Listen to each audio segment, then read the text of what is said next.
Hello বন্ধুরা, চলে এসেছি আজকে আমরা ছাদে। ঠান্ডা ঠান্ডা ওয়েদার আর মিষ্টি একটা রোদ্দুর দিয়েছে, তো ভেবেছি আজকে আমরা করবো ধনিয়া চিকেন মাটির হাঁড়িতে। অনেক দিনের ইচ্ছে মাটির হাঁড়িতে ভাত ও চিকেন রান্না করে খাওয়া।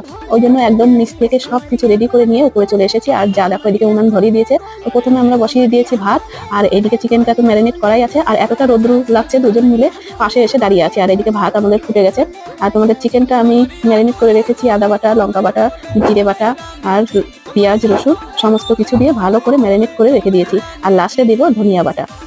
করবো ধনিয়া চিকেন। দেখো আমার তেল গরম হয়ে গেছে, পেঁয়াজ আর রসুনটা দিয়ে দিয়েছি।